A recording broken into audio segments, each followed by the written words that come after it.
Hey, I'm Decathlon Gamer, and welcome to Pro Cycling Manager 2021. This is my tutorial series, and today we're going over the time trial.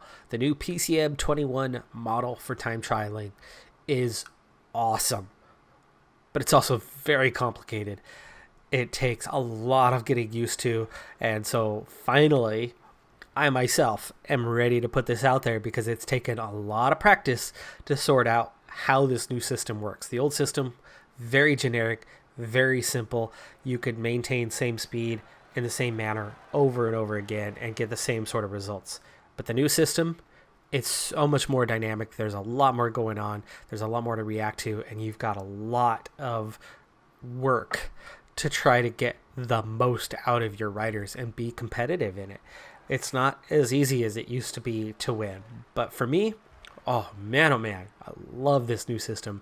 And the realism that comes with this new system is pretty awesome. All right, well, let's get into it. So we're going to begin with the individual time trial. Now, the team time trial, oh my goodness, I did a lot of practice to figure that one out. I did a fair amount of individual practice as well.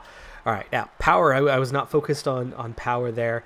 We are going to focus on our other riders to show you here what it is you need to do. Now, the old system was just energy. You just had your yellow bar and your distance, and you just had to maintain that throughout. But now we have short-term bursts of speed, like our sprints, and then we have our more sustained effort, which is our yellow bars. So yellow and red bars are your energy, where this gray with the checkered behind it, that's your distance yet to cover. And that's really important on the time trial. If you're new to the game, that's one of those first things you really need to pick up on. Now, in a prologue, as in a shorter time trial, as in officially a prologue is anything under 5 kilometers. Realistically, a prologue is more like anything under about 10. And the way the game is built in terms of your attributes, and we'll just cover this part real quick. 5K is prologue. 30K is full time trial.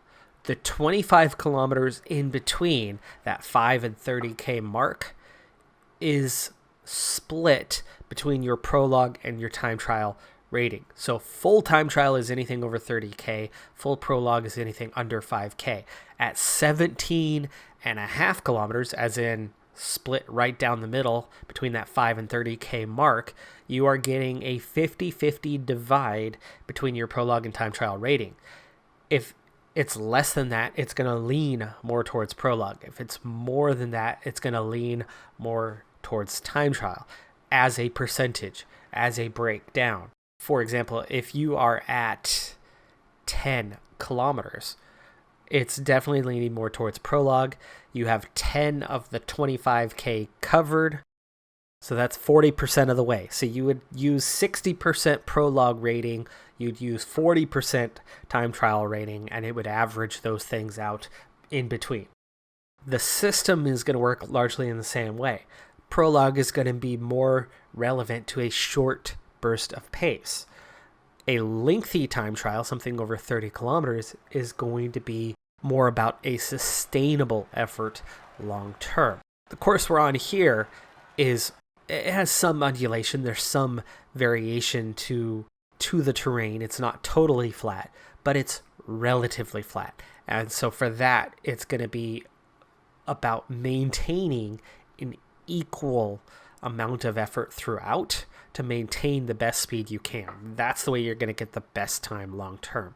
One big push over a hill using up a bunch of energy isn't going to be useful on a course such as this.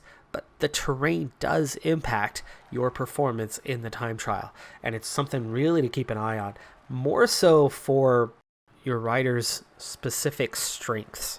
Nizzolo is a sprinter. He's good on the flat, but he's not a good time trialist or a good mountain climber. But looking here before we get to the line for Nizzolo, he's got a very big difference between his time trial rating and his prologue rating. So if we were in a prologue setting, he would do better. He would definitely do better than what he will get out of this setting as it's lengthy. So Nizzolo's going to struggle on a long course. Now, anything on flat terrain is going to use your time trial or prologue, dependent on what I just said about distance, or the combination of the two, again, dependent on distance, and then your resistance rating. Fortunately, Hansen here has a big negative race day condition, so his resistance is down to a 62. The resistance means he's got less energy, so his yellow bar is going to drain faster than other riders on a day like this. So even though he's a decent time trialist, today at a 70 and a 62, Hansen's going to struggle to put in a good time. Other attributes to watch out for is varying terrain. If you are below 3 degrees, as in you're more than minus 3 degrees of descent, then it's going to use your downhill rating in combination with your time trial rating. And I don't know the exact math on the breakdown of which one it's taking into account, how much of each. It's still going to be the time trial rating largely, but your downhill rating will impact it. Regardless, your flat rating is completely replaced by this time trial prologue rating. But if you're above 3 degrees, you will be impacted by your mountain rating. So mountain rating does matter. And you can see, like on Hansen, if this was a mountainous time trial, he would be having a very, very bad day with a 52 rating in that department. All right, now into how to manage your rider on the individual time trial. Hansen, first off, you need infinite relay to control your rider, otherwise they're just on automatic. Then you're going to immediately want to uptick and push out. Now, you can see he's building speed. It's actually important to get up to speed quickly. You want to come out of the box hard so you can get up to speed. There's a lot of time that can be gained by getting up to speed quickly. Otherwise, you can lose a lot of time with a slow acceleration off the line. So it's actually good to go high effort out the box and then settle in. I like to use the mouse wheel for adjusting my effort. On a long course like this, a 78 is quite sustainable. What we're looking for, because of the distance, is that sustainability, and that means we're paying more attention to the yellow bar today. Your goal at the end of a stage is to have nothing left, but that nothing left is 5 meters after you cross the line. You want to have an ounce of energy remaining as you bury yourself and cross that line, and that's how you're going to get the maximum time. Consistency throughout the course is going to also have a big impact on that time, but the most impactful thing of all is that energy consumption. If you run out of energy before the end of the stage, you're going to lose a ton of time. If you have a bunch of energy left at the end of the stage, you didn't go hard enough, and you're going to lose a ton of time. So you want to be able to go max effort and have just that tiny, tiny little bit of energy remaining when you reach the finish line. Now, you can see Hansen right now, our measure of that effort is his yellow bar versus that finishing line. And you can see right now, he's burning more yellow what he has left in terms of distance. So right now, Hansen's going to run out before the line. But the good thing is there's a bit of a downhill right here. He's going to get a chance to recover. He's going to get a little bit of an aero tuck. He'll at least get in kind of a more aero position, and it's going to use less energy. It's going to drain less. And now you can see Hansen is nearly even. Once the yellow bar runs out, it's going to dip into that red bar. And as long as we still have a little bit, just a little bit left, we could push at the finish line and try to drain that down to nothing, but get the max. He's on a -4. He's not going to put in a good time. You can see right now he's 41st, 2 minutes down. But with 1K to go, this is going to be really close on Hansen. You can see yellow bar's gone, but red bar just down to that last little bit. We got a little acceleration at the end in the final few hundred meters where you sprinted out to cross the line. That is perfectly normal. That's perfectly acceptable. Every rider is going to be ever so slightly different on their energy usage. And if you have anything left in the tank, which obviously you don't want to be out because that's where you lose a bunch of time, if you have that little bit left, you want to be able to push. So again, here with Clark, -2, not a good time trialist, but we push out of the box, get him up to speed. Okay, now he's up to speed. Now we want to back off. 78 for this course is a good manageable speed. So we're going to speed it up. We're going to go along, and you could see how he's a little deep.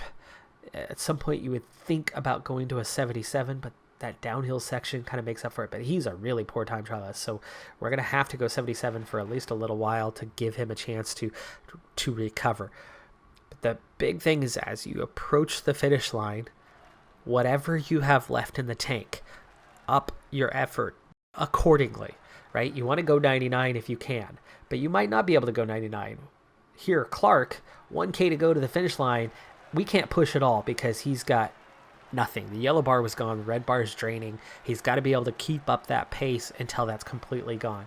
He wasn't able to go very hard or very fast. Now, Campenarts is the best time trialist on this team, so he should be able to push out a bigger effort, possibly more than that 78 even, depends on his race day condition partially, and we'll get him going. Oh yeah, he's good.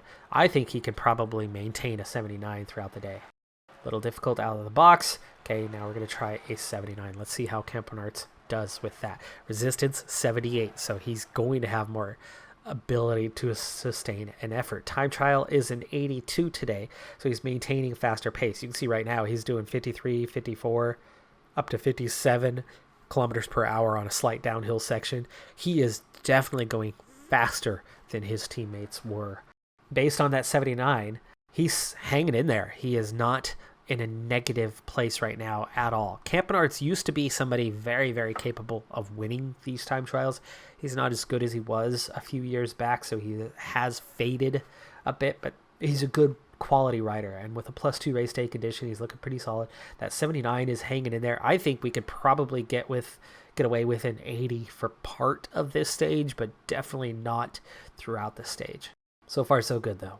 Let's go ahead and up that to the 80 and see. Again, consistency, very, very important in your individual time trialing. Got a little extra in the tank. I think we can get away with pushing even more. He was up to 5th place, 17 seconds down at the second time check, by the way. Nope, a little too hard on that 81, but the 80 is sustainable. We're inside 1K. Okay, pushing towards the line, pushing towards the line. Okay, last little bit, big push. Second place, 3 seconds out. Great result there. Great result. So close, so high up the order. Yeah, really happy with where he was. Campenarts, only a 79 time trial, but you can see we get right there to the end. And that sustainability, keeping that balance, really makes a huge difference on that overall time. Now, that's how to do a lengthy stage where you sustain the effort. We'll go over the prologue and see where you make the max effort. Regardless of the quality of your rider, it's bad to run out of energy, whether it be yellow or red bar. You'll see why here in just a second. Viella, you can see right now he's going at about 37 kilometers per hour. Red bar runs out, and he is going to lose pace. You can see he drops quite a few kilometers per hour, and you'll see it again here. He was going 26 kilometers per hour on the hill. Suddenly he falls off to 18 kilometers per hour on the hill. He's going to recover. He's going to start to pick up pace again. He runs out, and he's going to drop off pace. So running out of red bar is just as bad as running out of yellow bar. Viella, last place. By going too hard and using up that red bar, Viella again is going to lose his speed, not be able to maintain it, and ultimately lose significant chunks of time.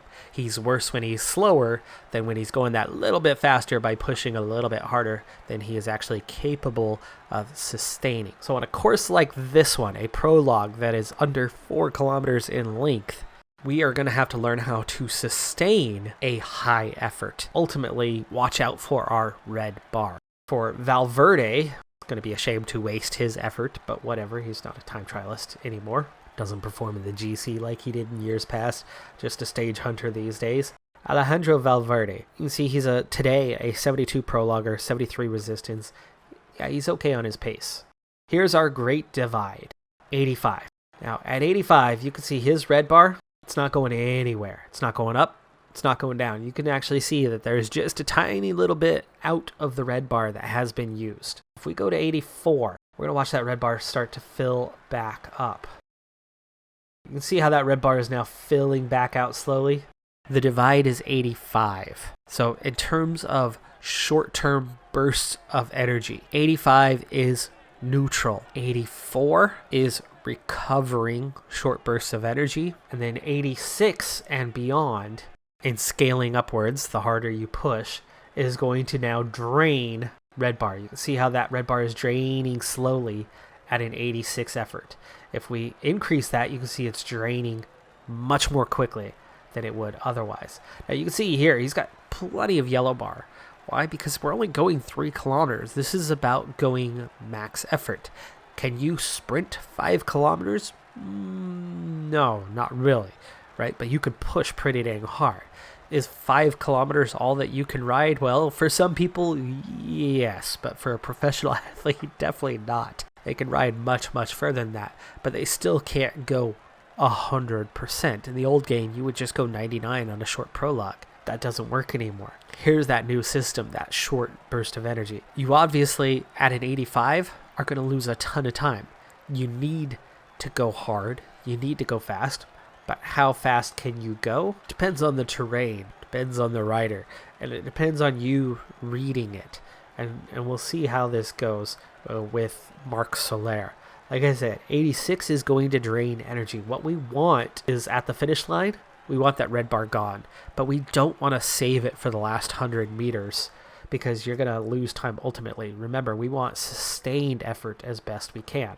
So if we go 86 from the get-go, it's going to drain energy. You can see it's slowly draining energy. What do we know about this course? Take a quick look. Yellow bar, yeah, it's definitely not going to do it. Prologue, don't need to pay attention. But we do know how far we have to go to the finish. We do know that we have fairly even terrain, but then it's going to ramp up. It's going to get steeper. It's going to use more of that red bar more quickly towards the end. That means we do need to have some red bar left compared to the distance we have to cover. This left-hander right up here is where we're going to take this steeper route. In fact, even right here, it's going to already start ramping up a bit. We're at 1.9 right now. So we can't go too hard because we have to save some for that push based on this local terrain. But we do know that that's a lot of energy left with the finish coming up. We can go harder than 86. Let's see what happens if we now start pushing a little harder at an 88. You can see that's going fairly even in terms of the drain rate. And then as we turn this corner and really start pushing, you can see Soler, he's digging deeper. It's definitely draining a little bit faster than the distance he has to cover, but it's still not the right effort. So 88, yeah, that puts you off a little bit. I mean, even with that poor run where we were all over the place, we got him into 10th place. Partially because, you know, he's a decent climber and decent time trialist. Next up, we'll see what happens if you have 88 from the get-go on somebody who's on a -4 and a poor time trialist. So Mühlberger, you can see now his red bar much closer to being at a neutral standpoint. And now we hit the hill. You can see it does drain faster. In fact, it's going to drain too fast, and he's going to nearly bottom out. But 84 allows him to kind of hold that. So we're able to back off just at the end and save him from losing a bunch of tempo. And there's your key, right? You get to that 85, you get to that 84, things become sustainable. Just don't let that red bar run out. But we want that maximum poor time trialist, and he's still not that far off. He did much better than our first guys that we messed with. I still wouldn't be that surprised if the 88 is doable for most riders. We'll try with Enric Mas here, who's not a good time trialist, but a good climber. If we go a little softer and then hit the climb a little harder, he's going to make up some time because he's a good climber, but he's not a good time trialist. Yeah, up to 7th. This is all about maintaining a tempo that is doable by the rider. Mas was one of those good examples where, as a time trialist, he's going to lose a bunch of time on the flat section. You get to the climb, and he can make up a lot of time on the climb. So you want to be able to back off a little bit at the start, go a little harder, but you still want something close, right? You don't want to lose 5 minutes on the flat and then go gain 1 minute on the climb. You still lose 4 minutes overall. But if you can lose 2 minutes on the flat and then gain a minute on the climb, you only end up losing a minute overall. And if you were a bad time trialist, more likely you're going to lose 3-4 minutes under normal circumstances. So only losing 1 minute to your leader keeps you in contention. Balance. You need a balance, but you can favor one attribute over another in the long term. Hey, Lopez, another great example of a poor time trialist. So we're gonna come out the box strong because you need some pace immediately up front. So the 85, and then we're gonna go to an 87 where he's draining a bit of energy, but not quite as much. Poor time trialist, remember. And then we're going to save a bit more for the climb, where we're hoping to maybe go about an 89 or 90. Let's see what happens if we're going 90. 89. See how quickly we're draining it down. But Lopez is definitely making good time. 88, trying to make it more sustainable. 89, and pushed for the line. There you go. 15 seconds down on somebody who's a 69 time trialist. Definitely not bad. You can see with Moss where we were more balanced, even though he is also poor in the time trial, it actually came out a little bit better. I think Lopez lost a little too much time up front. So in summary, come strong out of the box so you can get up to speed quickly. Find a sustainable effort. Short term, we're comparing more to red bar than we are to the yellow bar. Long term, you're comparing more yellow bar to the finish line. Either way, you want to be out of energy just after the finish line, just a few meters after the finish line. Oliveira, a bit more of a sustainable effort. It's good. He's a good time trialist, but not as good of a climber. So we made good time on the flat, but now we're just trying to push to get to the end. 86 still drains. 87 still drains. Push for the line. There you go. There's that nice even balance. A 70 mountain guy, and he's just 19 seconds off. So competitive times from all of the team members that we focused on doing well. So overall, none of these guys were suited to kind of win a stage like this. Roglic is somebody who is both an excellent climber and an excellent time trialist, and that's why he's the top of the standing. But that is how you run the individual time trial. Sustainability for yellow bar for longer races. Try to keep that yellow bar matched up fairly evenly with your finish line. And then the red bar, anything below 85 is going to recover energy. Anything above 85 is going to drain energy. Do not let that red bar run out. Run it at such a pace, especially on a short prologue, where that red bar runs out just after you cross the line. And in the other case, have that yellow bar run out inside the final kilometer and have that red bar run out just after you cross that line. Get that max effort, get that sustainability, get that consistency as best you can, and you will maximize your time in the individual time trial. Now onto the super complicated one, the team time trial. And we're ready to kick off the team time trial. This one is 23 kilometers in length. This is more your average. It's totally flat. While it's a longer distance for the individual time trial, it's not a bad distance for the team. As we already noted, if you're going above 85, it's going to dip into your red bar. However, as you can see here with Hausler puts in an effort, but then his effort's done and he goes to the back and is able to use the slipstream to then recover. You have to have two things though when you're on the front. You have to have enough energy to do your turn, and then you start to fade back a little bit. But when you get to the back of the group here, you're going to see Wout Poels goes a little bit off the back, and then he has to accelerate and get onto the wheel of the next rider before he can then just tuck and recover. So you do have to have a little bit more left when you're off the back. But you can see here with an 88, each rider dips into the red a bit. They get maybe halfway into it, and then they're able to recover. So their pace is consistent. It's good. 88 is a very sustainable pace. It's not pushing max effort, but it is definitely pushing the envelope a little bit. And looking at the yellow bar for these guys over this type of distance, it's not that bad. Hausler might not make it. He might fade before the end. Other guys are close, but it's pretty sustainable. Now you're going to see here, we're going to up the pace just a little bit. 89 starts to push it. So 88 is quite sustainable for a large group over a long period of time. Not crazy amount of kilometers because you're going to get into yellow bar for that, but over moderate kilometers, yes. To low kilometers, definitely. As we push 89, you can see they're starting to dip a little bit further into the red bar, and like Hausler is already coming well back up the order, and he's not recovering the red bar. So this higher tempo doesn't allow for much recovery when you're further back down the line. And this is where you start getting into that danger zone of how hard can you push. 88, very sustainable, allows for recovery down the line. 89, a weaker guy like Hausler, not recovering. But the others are doing okay. Mohoric is the only one who's tired. Mohoric just finished his turn at the front. And so you can see the other guys are doing pretty okay on that recovery piece. Hausler's going to fade. He's gone. But that allows a weak team to have a good time. Bahrain Victorious, not good on the time trial. They're just a few seconds out of the top 10 at the moment. There was nothing fantastic about that time. We did the sustainable one for the majority of it. It allows you to be competitive. 89, you're starting to push, you're starting to dip. A really good team might be able to even manage a 90 on this type of terrain, but then you're going to have to really, really micromanage the effort if you're going to push into a 90. Hausler, we easily could have pushed that a little bit harder, 89 throughout, and just had Hausler get dropped, and everybody else might have made it. We would have had a better time by a good 10 to 15 seconds.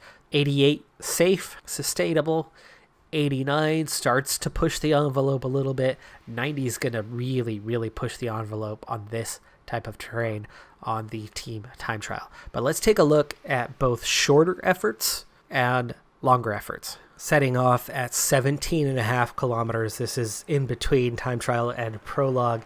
And with the team effort, as we've already noted, 89 is very sustainable. 90 starts to push the envelope a little bit. If you get all the way to the lowest prologue, if you have like a 5 or 6 kilometer team time trial, as in a regular prologue, but at the team effort, the maximum effort that you can give is a 92. That is the shortest that you can really, really push guys out there and really get them going. You can see here on a 90 over this shorter distance, digging very, very deep, but then they're able to just about recover and keep going to the end. And this is on a 90 effort right now.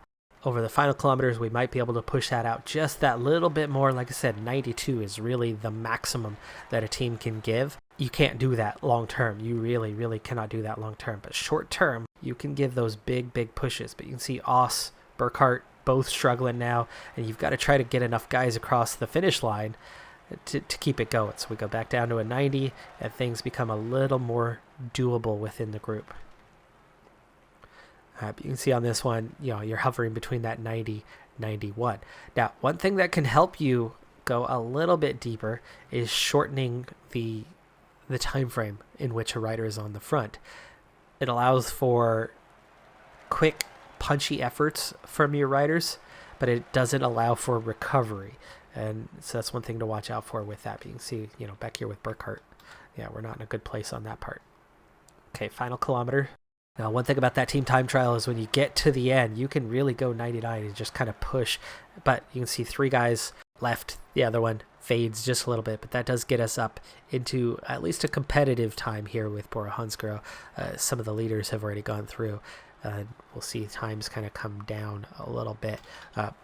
Bora is going to be kind of in the middle. That's where Bora would fit. But you can see it's competitive time. We're only 6 seconds off that of Ineos. Certainly not bad. You can see times really, really start to grow with some of those weaker teams coming across the line.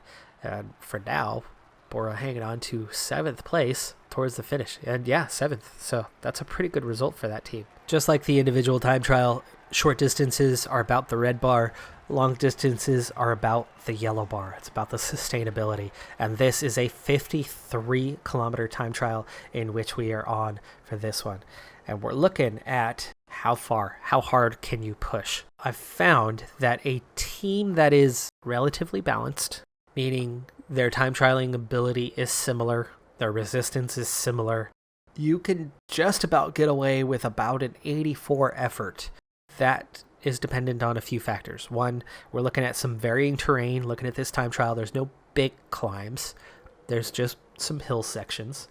At 84, we're not using red bar, right? Nobody's pushing into that red bar territory. This is all about yellow bar and getting 5 riders to the finish. Now, not all of these 7 riders are equal when it comes to their time trialing ability, but there isn't a huge range between these guys, and that makes a big difference. They're not good. I mean, we're riding with Sean Quinn, and Quinn is a 63 time trial for his base, and he's one of the better ones on this team. In fact, he's about the second or third, I'd say third best rider on the entire squad. But looking at what we have right now, the team as a whole, nobody has gone too deep. There's a couple climbs towards the finish that will cause this group to go a bit deeper than they are. We've had a lengthy downhill section at the start. You had a slight uphill at the start, but a lengthy downhill section. Even though we're looking good, looking at the terrain on what's ahead, we will end up digging deeper. Now, at the moment, we're a minute down on the field, so our time does not look great through this first sector, but I can guarantee you between the second, third sector, and especially the finish line, the sustainability part is going to set in, and this team is definitely going to move up the standings quite a bit from where we're at right now. And a minute is definitely not bad to be down, though we just dropped to a minute 27. One team is definitely ahead of the curve at the moment. But you can see like Holoesco just hanging in there. Drisner's just hanging in there. We need 5 guys to make it to the line. And like I said, 84 is definitely pushing it over a long distance with varying terrain. We're hitting that second hill, and this is going to start to do a little bit of damage. There's kind of the first part, but then here's the second part of this hill. That's going to bring us down. Holoesco now, nowhere near. Holoesco's not going to make it to the end. Drisner's is barely going to make it to the end at this point. Garrison is going to be in a little bit of trouble. So again, that sustainability part, things are going to change. We're down to 2 minutes, but you can see our position has definitely improved a little bit just in that second sector. Now this third sector with the undulation, the damage that it's going to do to a lot of these teams, this is where we're going to make up a lot of time comparatively and move up the order quite a bit. Next to last of the climbs, but again, this team keeping up. I think we can almost push 85 to the end and make up a little bit more time. We're up to 9th place at a minute 37, so we're actually gaining time through that sector, through that undulation, where other teams are having to back off, and in survival mode, we are now pushing towards the end at a higher rate of speed. Now in 86 on the final climb. This is going to take a lot out, and this is where a lot of teams are just going to drop away. Holoesco is gone, but we still have enough riders. Drisner's is about to fade, but there you go. Across the line, all the way up to 5th place at a minute 10, so we gained a lot there at the end. Looks like this team probably could have did an 85 throughout and might have had an extra 15-20 seconds. Leopard, much better than everybody else in terms of their time trialing. DSM puts in a competitive time, but our time ends up quite competitive. Now, one thing to watch out for is a team that is unbalanced, meaning you have really good time trialists, and then you have time trialists that are 15, 10, or even 20 points, attribute points below. So you have a 75 time trialist and you have a 55 time trialist on the same team. That team is going to struggle. Let's get that part out of the way. That team is going to struggle. Now, how to balance that ultimately is you need to have 5 riders cross the line. And if you have 2 time trialists that are leaps and bounds better than everybody else on your team, they can lead a speed, a tempo that nobody else can match. And when they go to the front, they're going to destroy their teammates if you keep them balanced. See how we had 84 for everybody? We had 85 for everybody. We had same time spent on the front for everybody, the same amount of time in turns. That's for a balanced team. But when the team is unbalanced, the best thing to do is take those 2 leaders and have them take turns, and then have everybody else follow at a speed that everybody else can manage. Because even if you're pushing an 80 shouldn't be damaging your team, right? Because 85 plus is what damages your team. But an 80 for somebody who's a good time trialist, for a 75 time trialist, they're going to make good time, and they're going to be able to sustain that for quite a while. 2 guys at that type of tempo might be able to go for a whole race alternating on the front. Maybe. If they can manage yellow bar on the front at a tempo like, say, an 80, and they can sustain that, the 2 of them alternating, those following actually might struggle to keep up. What you're looking at is you need at least 3 riders who can keep that pace. If you have 2 riders that can't, so be it. They get dropped, right? The 53 time trialist and the 56 time trialist get dropped. But all those guys that were 60 plus, if they can just about keep pace, the red bar part can happen. Even though you're only pushing an 80 for them, they might be pushing an 86 to keep up, or an 87 to keep up, naturally, to try to keep the wheel. Make sure that the red bar isn't dropping away. Watch that yellow bar, especially over a long distance. Watch that yellow bar and make sure that you've got at least 3 guys that are keeping up with those 2 leaders. If they're not, if they're draining too quick, those 2 at the front need to back off. If the 2 at the front can't sustain it, then you're going to need to back off. Find a combination that works. You're going to have to play around with it. It's going to be really challenging, but I recommend in a race such as that, where you have 2 guys that are way faster, or 3 guys that are way faster than the rest of your team, have them do all of the work and everybody else just sit on. Just hold position, save their energy, try to survive and get to the end, because you need 5 riders to cross that line. Sacrifice the ones that can do the work, keep them sustained, keep them going. You're going to have to really micromanage that type, but it's doable. It's very doable. When you have a team that isn't balanced, when you have a team that's all over the place with their time trialing ability, it's the hardest thing. It's the most difficult thing to try to manage. So what we have here is, looking at Moss. Moss is a 69 time trial today. That's okay, especially for this race. We're doing the same race again. Mobach, not so good, but he's got good resistance. Howler, pretty decent today. Okay, this guy's good. Heiderscheid, terrible, and on a -2 race day condition. The best thing to do with this type of rider is get them out of it. A, you don't want them on the front slowing the team down.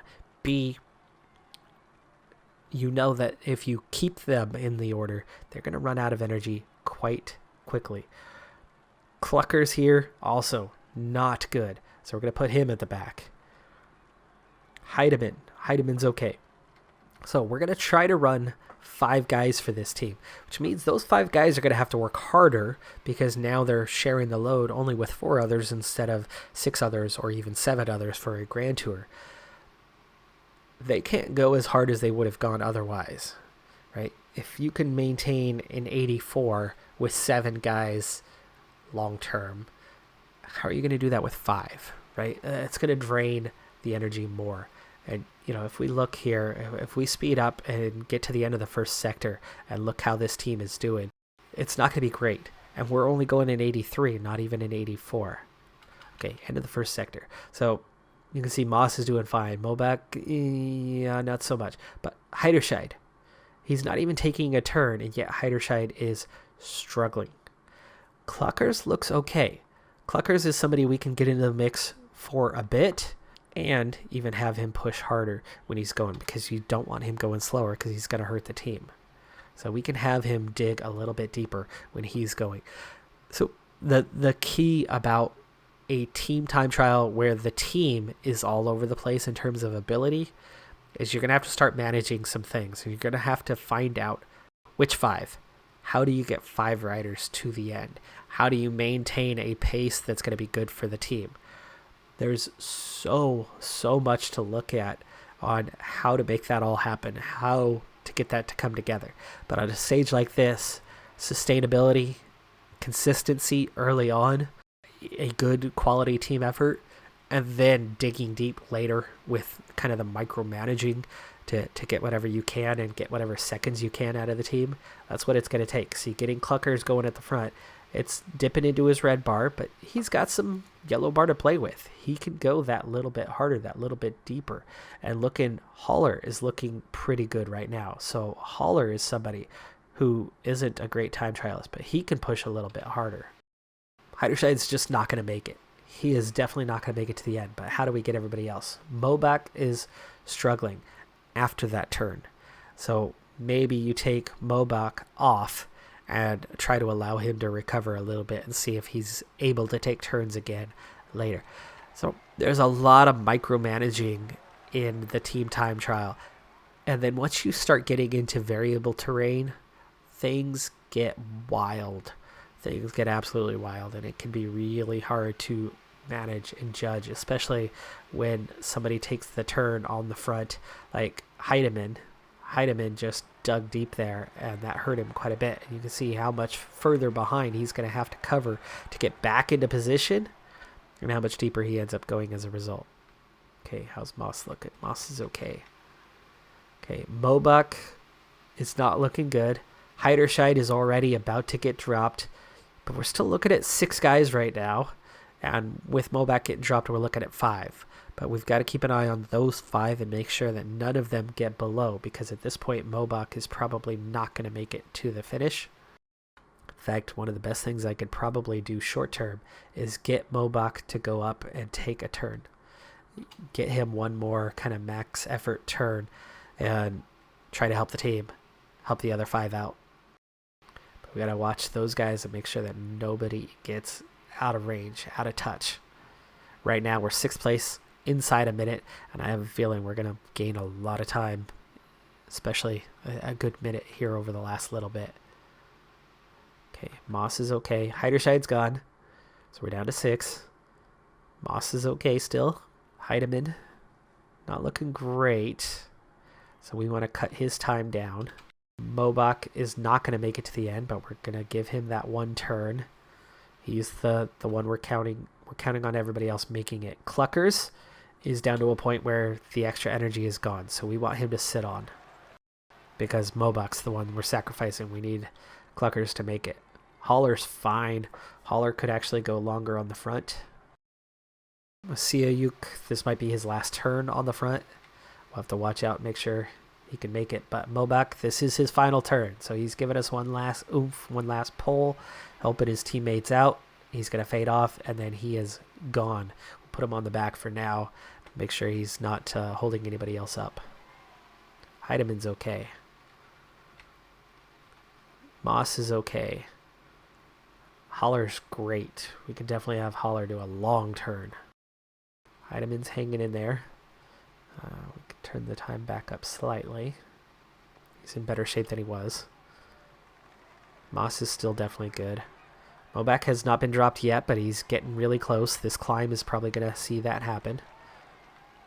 And Cluckers is hanging in there. So we've done enough recovery with Cluckers. We were up to 3rd place at the last time check, by the way.